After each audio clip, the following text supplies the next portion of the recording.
오늘 초청 강사님이신 김추성 목사님을 소개하겠습니다. 목사님께서는 시카고의 트리니티 신학교에서 신학 박사를 하셨고 현재 합동신학대학원 대학교에서 신약학 교수로 섬기고 계십니다. 이 시간 김추성 목사님께서 마음이 청결한 자라는 제목으로 은혜의 말씀 전해 주시겠습니다. 오늘 이렇게 귀한 강단에서 하나님 말씀을 나누게 됨을 큰 영광과 기쁨으로 생각합니다. 2024년도 두 번째 주일인데요. 하나님의 은혜와 축복과 평강이 우리 중심교회 모든 성도님들에게 충만하시기를 축원합니다. 내가 들어와도 복을 받고 나가도 복을 받는 여호와께서 여러분을 머리가 되고 꼬리가 되지 않게 하는 은혜와 축복이 넘치기를 간절히 축원합니다. 우리 여러분들끼리도 서로 같이 한번 축복할까요? 2024년도 하나님의 은혜와 평강이 넘치기를 축복합니다.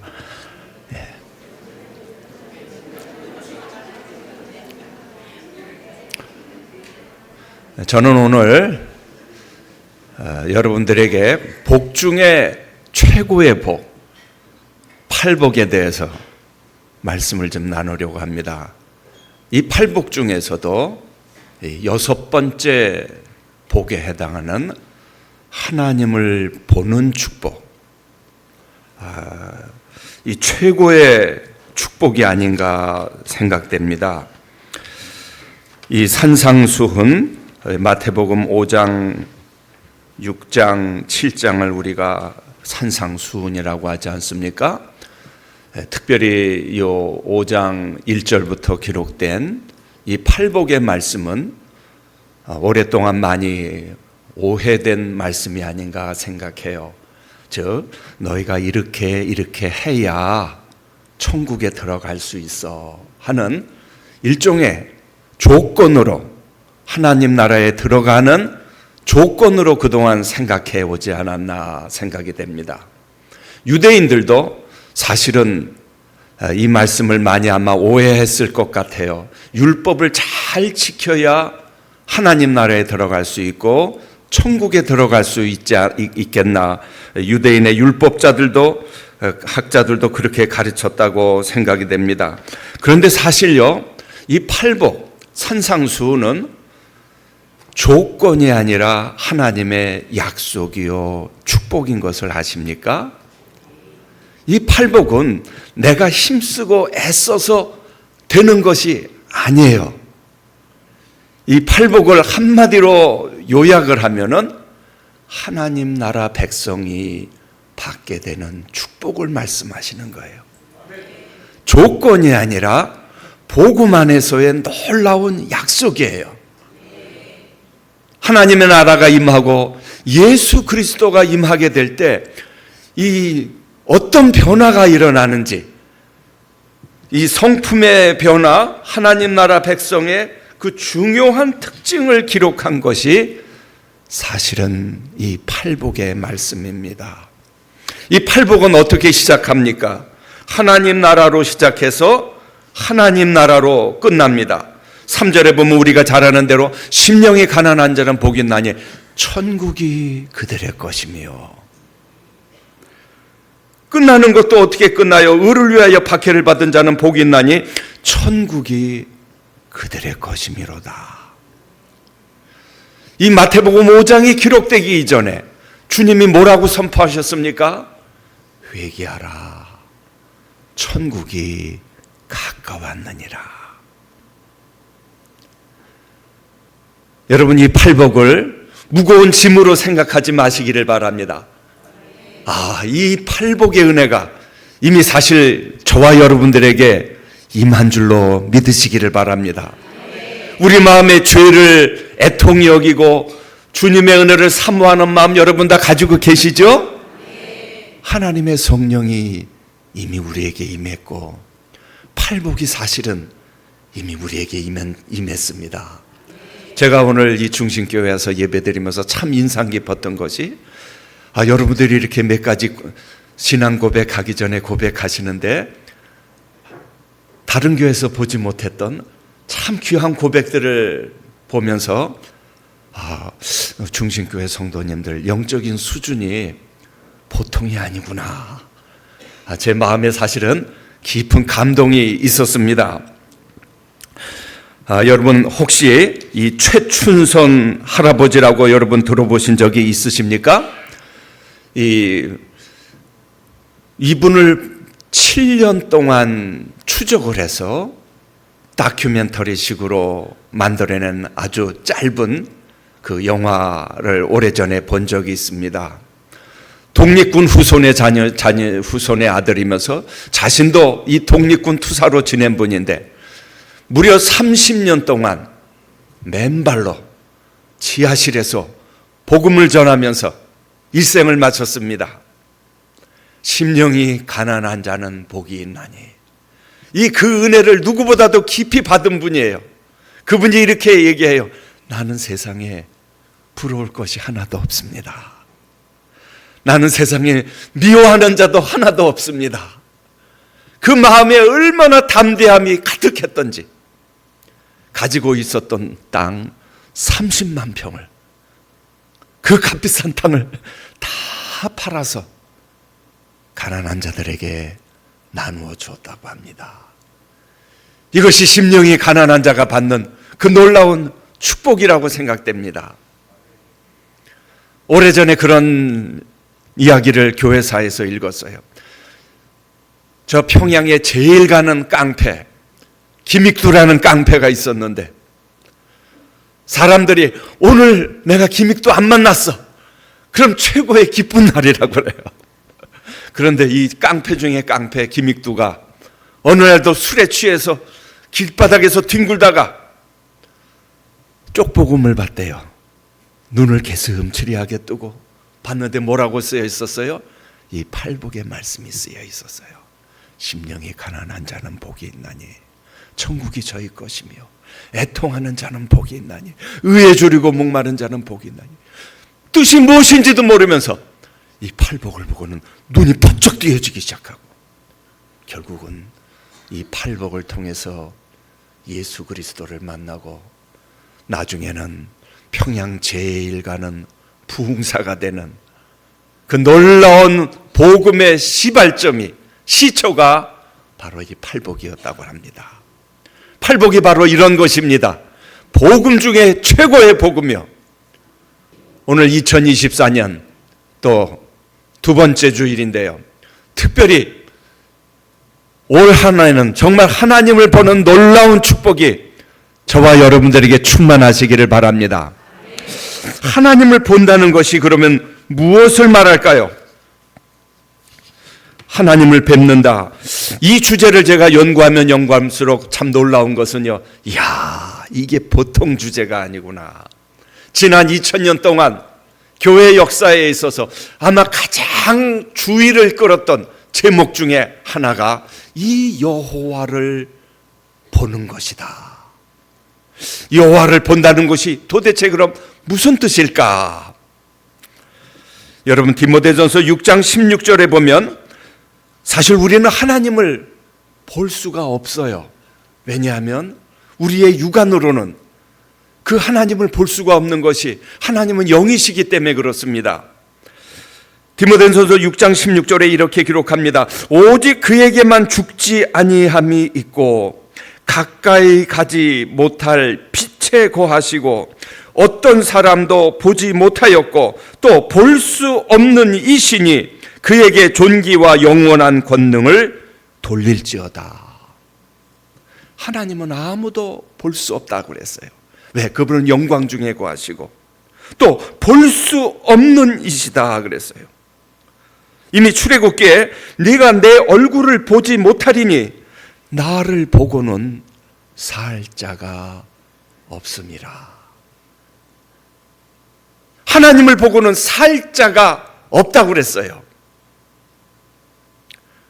아마 여러분들 전도하시면서 그런 거 많이 느꼈을 거예요. 하나님이 어디 있어? 하나님이 있으면 보여줘봐. 그렇죠? 그런데 성경은 하나님은 아무도 볼 수 없다. 하나님을 보고는 살아남을 자가 없다.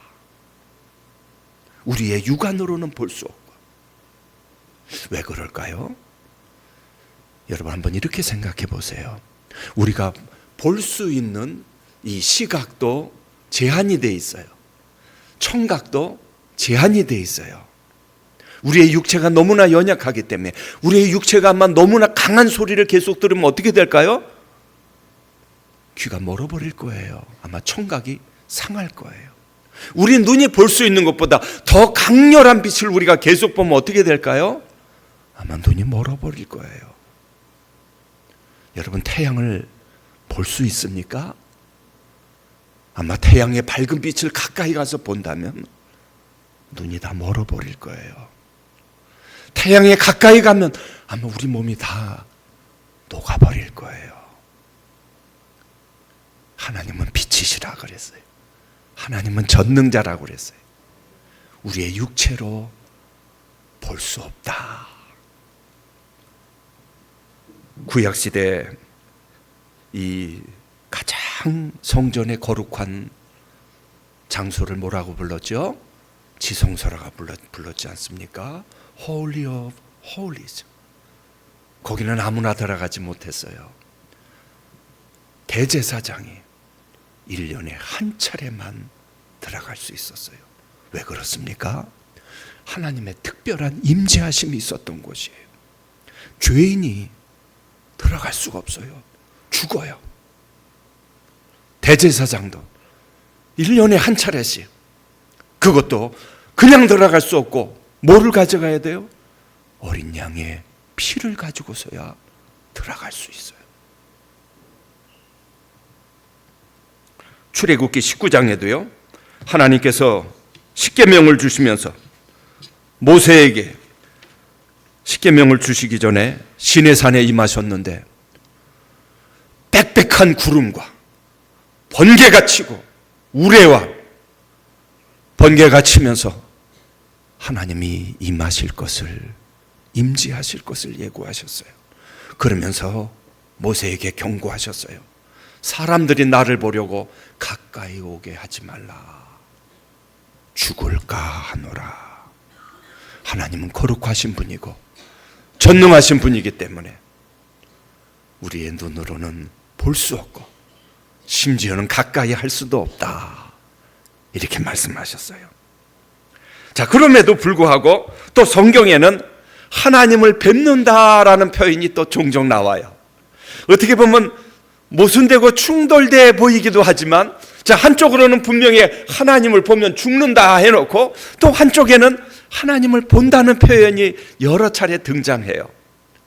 예를 들면요, 이사야가 성전에서 하나님의 거룩한 천사들이 찬양하면서 영광 중에 임하셨는데 내가 영광 중에 거하시는 하나님을 배웠다, 이런 말을 써요.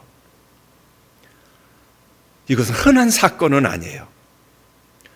다니엘도 그렇고요, 에스겔도 그렇고요, 영광 중에 계신 보좌에 앉으신 하나님의 그 영광을 내가 보았다 하는 표현이 또 등장해요.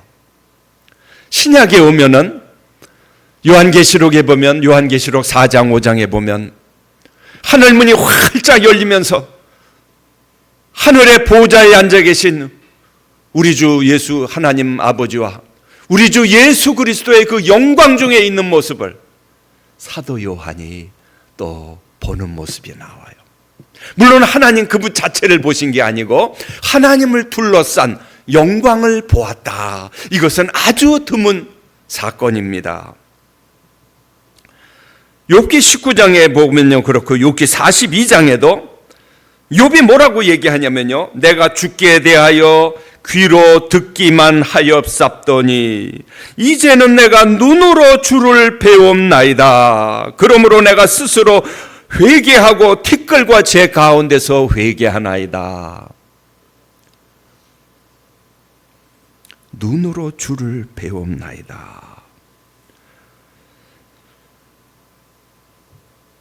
여기서 주님을 본다는 말은 육안으로 그 하나님을 그대로 본다는 말이 아니고요, 하나님을 가까이 느낀다. 하나님께 가까이 접촉한다. 이 히브리어 라라는 말, 본다라는 말은 또 어떤 뜻이 있냐면요, 안다, 하나님을 깊이 아는 것을 뜻합니다. 육안으로는 우리가 하나님을 볼 수 없지만 때때로 우리가 하나님을 깊이 경험할 때, 하나님의 친밀함을 가까이 느낄 때 성경 기자들은 하나님을 본다, 이런 표현을 썼어요. 이것은 하나님께서 성도에게 주시는 특별한 특권입니다. 창세기 5장 24절에서 에녹이 하나님과 동행한다 했을 때, 하나님과 동행한다, 이것은 하나님을 곁에 계신 것을 가까이 느끼면서, 생생히 느끼면서, 여러분 아까 고백하셨죠? 예수님이 내 속에 계신 것을 여러분 고백하셨죠? 우리 성도님들에게 한번 여쭤볼까요? 그것이 여러분 생생하게 느껴지십니까? 야, 그러면 여러분들은 하나님을 본 것입니다. 할렐루야. 성령의 임재하심이 멀리 있는 게 아니라 가까이 느껴지고, 내가 어렸을 때는 희미하게 느껴졌지만 이제는 너무나 분명하고 하나님이 살아계신 것이 너무나 확실하고, 이 성경의 기록이 사도들의 기록이 아니고 옛 성도들의 기록이 아니고 나의 기록이라고 믿어질 때, 이것이 하나님을 보는 것입니다.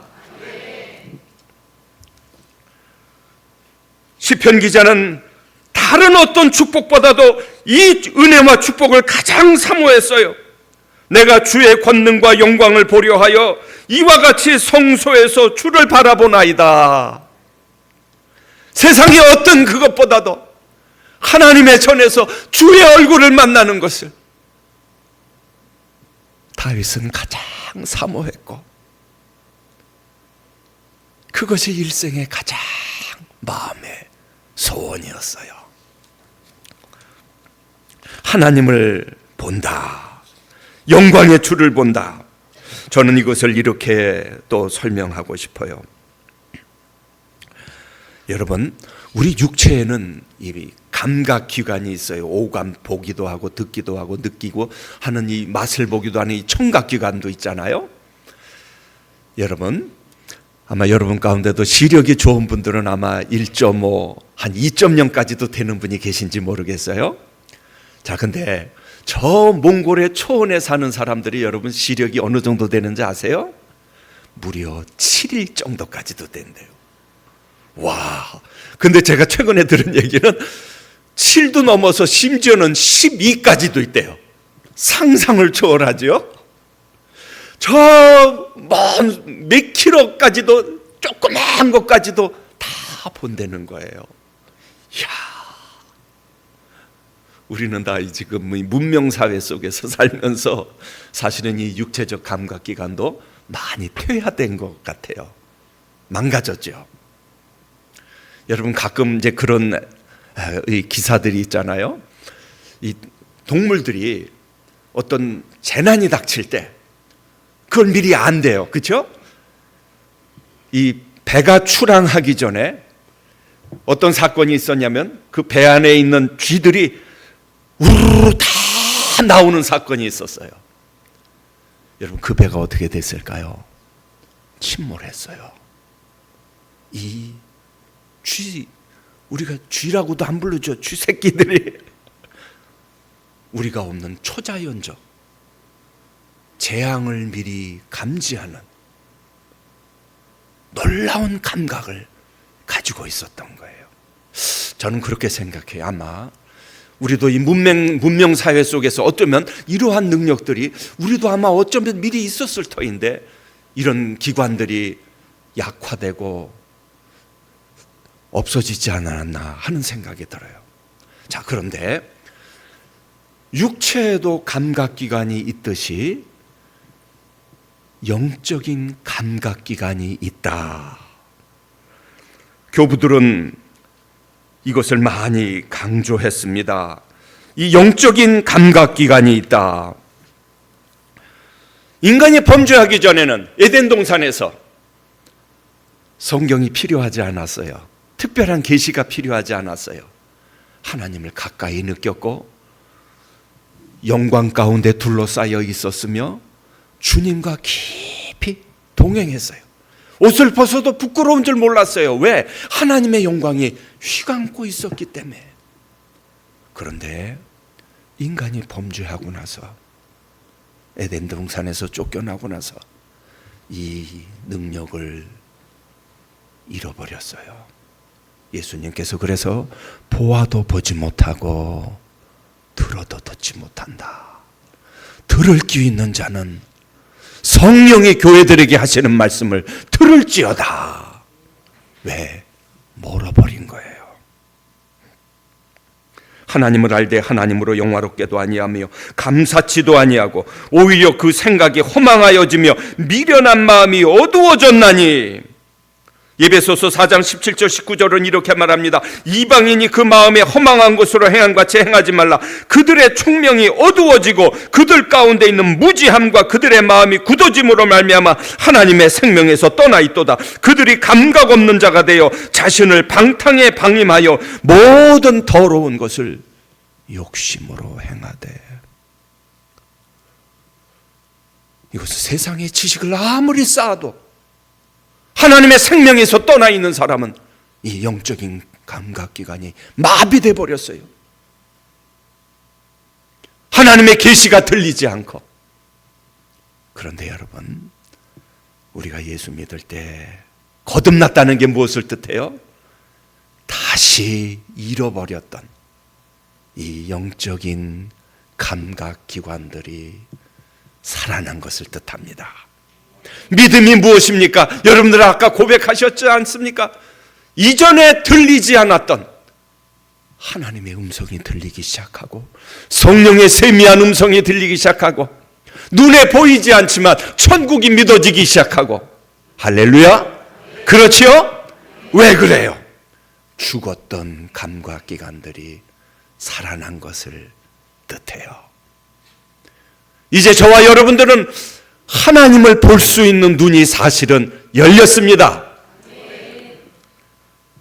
자, 그런데 오늘 성경은 그래도 심령이 청결한 자는 복이 있다. 심령이 청결한 자는, 이미 저와 여러분들은 심령이 청결한 것을 알고 계십니까? 왜 그래요? 예수 그리스도의 보혈의 피로 이미 우리는 다 씻음 받았어요. 할렐루야. 자, 근데 이제 여기서 더 나가야 된다고 생각합니다. 심령이 청결하다는 게 무엇인가? 두 가지만 생각해 보겠어요. 심령이 청결한 것이 무엇인가? 첫 번째, 나누어지지 않는 마음이다. 나누어지지 않는 마음. 나누어지지 않는 마음. 자, 무슨 말인가요? 자, 우리나라 사람들은 이걸 이해하는 게 참 쉬울 것 같아요. 자, 여러분 이방인의 하여가를 잘 아시죠? 이런들 어떠하리, 저런들 어떠하리, 만수산 드렁치기 얽혀진들 어떠하리. 우리도 이같이 얽혀서 100년까지 누리리라. 이 왕을 섬긴들 어떠하리, 저 왕을 섬긴들 어떠하리. 이게 이방인의 하여가요. 무슨 말씀입니까? 이게 나누어지는 마음이에요. 여기에 대해서 우리 잘 아시는 대로 정몽주의 단심가라고 부르죠.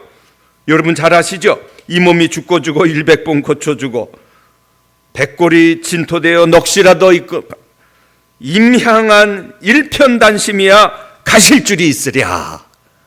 여러분, 이것이 나누어지지 않는 마음이에요.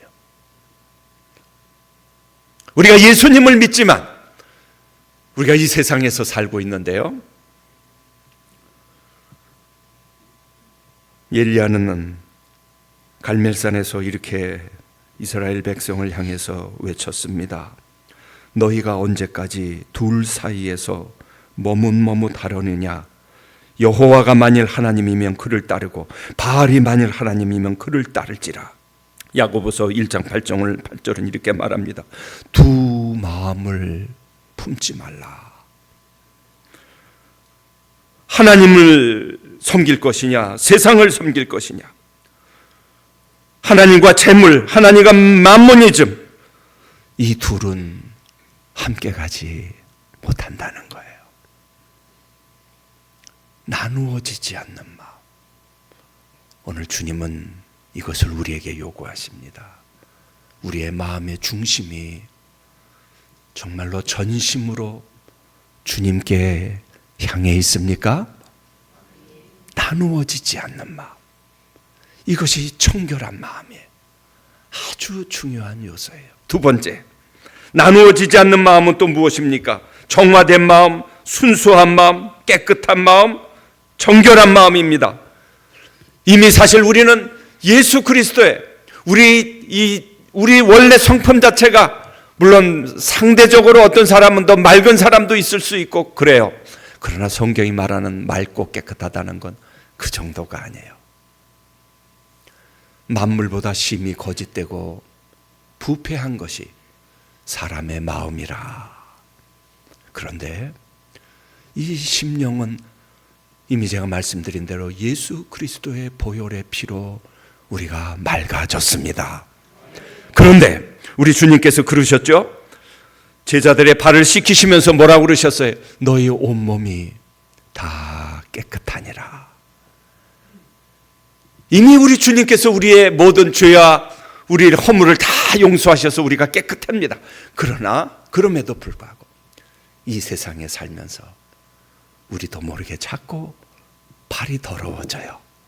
그렇기 때문에 주님 앞에 나와서 우리가 날마다 청결케 하는 일을 해야 될 줄로 믿습니다. 그럴 때 주님께서 이 심령 청결의 축복을 주실 줄로 믿습니다. 이 청교도 중에 토마스 왓슨이란 목사님이 한 4가지를 말씀을 드렸어요. 마음 청결을 사모하라, 거룩함을 쫓으라. 이것이 없이는 아무도 하나님을 보지 못하기 때문이다. 다른 어떤 축복보다 심령 청결을 사모하시기를 바랍니다. 두 번째, 하나님의 말씀 앞에 서시기를 바랍니다. 그랬어요. 하나님의 말씀은 우리의 거울이기 때문에 그렇습니다.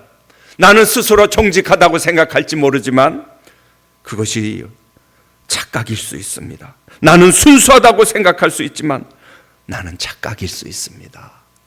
거울 앞에 우리가 날마다 얼굴을 비춰보지 않습니까? 내가 없는 어떤 흠이 언제라도 봅니까? 묻혀 있기 때문에 그렇습니다. 세 번째, 토마스 왓슨 목사님이 이렇게 우리에게 조언을 합니다. 자주 목욕을 하십시오. 무슨 말이에요? 자주 하나님 앞에 죄를 고백하십시오. 이 루터 목사님이 그랬어요. 이 회개란 것은 우리가 예수 처음 믿을 때 하는 것만이 회개가 아니고 일평생 이 삶의 전 과정이 다 회개의 과정이 돼야 된다. 제가 매년 연초에 꼭 하는 일이 있어요. 이때가 되면 한 달 넘게 매일같이 아침에 기도할 때요, 지난 연말에 1년 동안 하나님께서 주신 은혜를 돌아보면서 감사의 기도 제목을 적는데요, 그 시간이 얼마나 감사한지 몰라요. 그 제목들 하나하나 1년을 돌이키면서 적으면서요, 울 때가 참 많아요.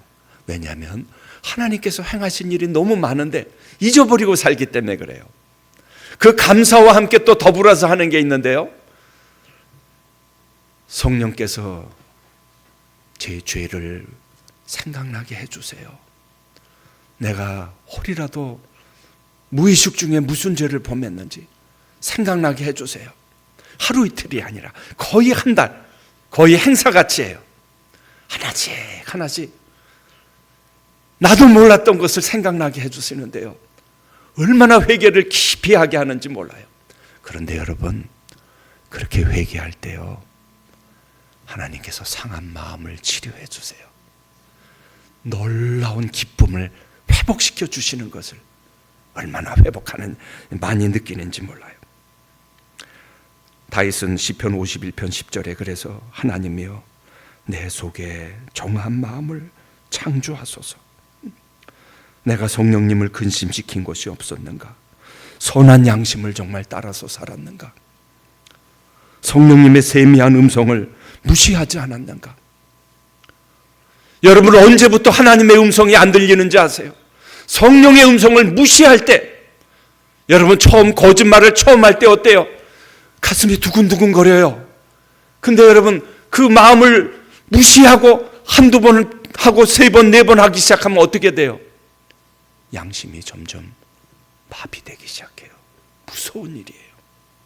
하나님의 음성이 나중에는 들리지가 않아요. 이것은 무서운 일이에요. 마지막으로 청결한 양심을 가진 믿음의 사람들과 교제하라. 청결한 믿음을 가진 믿음의 사람들과 교제하라. 2024년도를 이제 시작하는 중심교회 성도님들, 하나님을 바라보는 것이 왜 중요할까요? 하나님을 보고 볼 수 있는 이 믿음, 하나님을 가까이 느끼는 믿음, 이것이 왜 중요한지 아십니까? 이 J.I. 패커 목사님이 하나님을 아는 지식이라는 책에서 이렇게 말합니다. 하나님을 아는 사람은 엄청난 에너지를 가진다. 심령 청결의 이 축복을 가진 사람이 받는 축복이 무엇인지 아십니까? 다니엘서 11장 32절에 이렇게 말씀하고 있어요. 오직 자기의 하나님을 아는 백성은 강해질 것이고 용맹을 떨치리라. 할렐루야. 다시 한번 말씀드려요. 하나님을 가까이 느끼고 동행하는 사람, 하나님을 보는 사람, 심령을 청결함을 가진 사람, 영적인 분별함을 가질 것이고요, 강해질 것이다. Stand firm. 그리고 용맹을 떨칠 것이다. 하나님께서 끊임없는 엄청난 에너지를 주실 것이다. 그 대표적인 사람들이 다니엘과 세 친구였어요. 이방 나라에 끌려왔어요. 새로운 문화와 새로운 완전한 우상 숭배가 가득한 나라였어요. 거기서도 하나도 주눅들지 않았어요. 왜? 하나님을 아는 사람들이기 때문에, 하나님을 가까이 느끼는 사람들이기 때문에. 그 우상 앞에도 절하지 않았어요. 사자굴에 던짐을 받으면서도, 심지어는 풀무불에 던짐을 받으면서도 두려워하지 않았어요. 할렐루야. 오늘 2024년도 어떤 일들이 펼쳐질지 몰라요. 여러분 마음에 두려움이 있으십니까? 아마 이 시대는 아마 인류 역사상 가장 변화가 많은 시대일 거예요. 이 AI의 이 로봇 여러분 아시잖아요? 지금 인류가 엄청난 격변 속에 있어요. 어떤 일이 일어날 것인지 이제 우리는 지난 2023년도 멈추지 않을 것 같았던 코로나가 멈췄어요. 또 어떤 일들이 일어날지, 지구 곳곳에서 어떤 일들이 일어날지 아무도 예측하지 못해요. 사랑하는 여러분들, 그러나 하나님을 아는 자는 어떤다고요? 담대할 것이다. 용맹을 떨칠 것이다. 강해질 것이다. 왜 그렇습니까? 이 우주의 주권자가 누구신가요? 하나님이시기 때문에 그렇습니다. 이 하나님을 깊이 만나십시오. 심령 청결을 사모하시기를 바랍니다. 기도하겠습니다.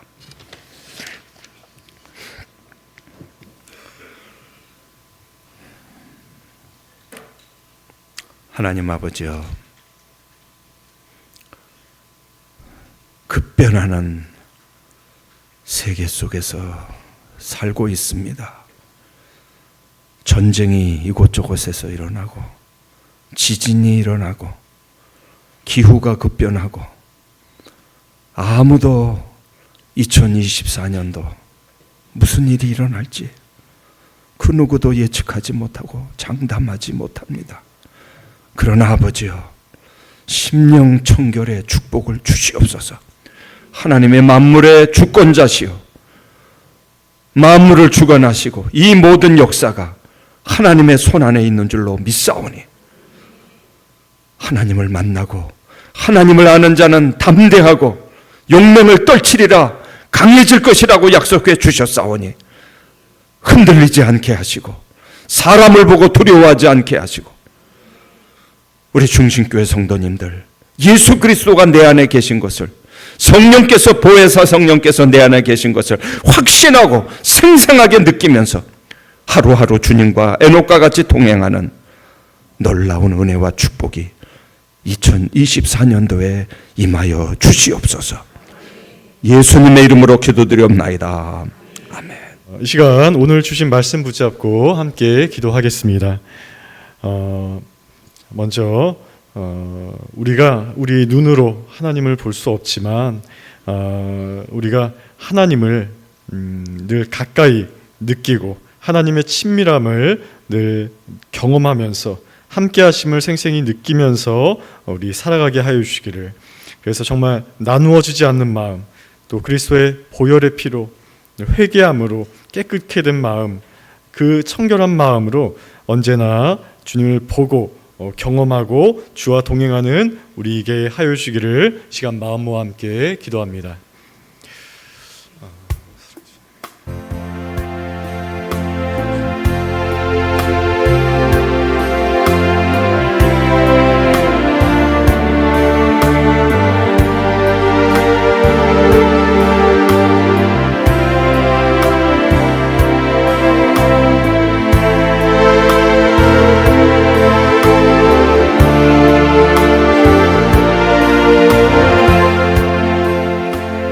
계속해서 우리 한 번 더 기도하겠습니다. 인도네시아 현지인 목회자 세미나를 인도하고 계신 담임 목사님과 사모님, 그리고 선교팀 위해서 기도합니다. 주님께서 친히 언제나 함께하여 주시고 건강과 안전을 지켜주시고 그 모든 시간 가운데 성령께서 역사하여 주시기를 이 시간 기도하여 주시길 바랍니다. 또 이 시간을 통해서, 이 목회자 세미나를 통하여서 발리와 스마랑 온 땅과 인도네시아 온 땅을 십자가 구속의 은혜로 덮어 주실 것을 우리가 분명하게 믿고 주께서 하시고 이루실 일을 기대하면서 이 시간 마음 모아서 함께 기도합니다.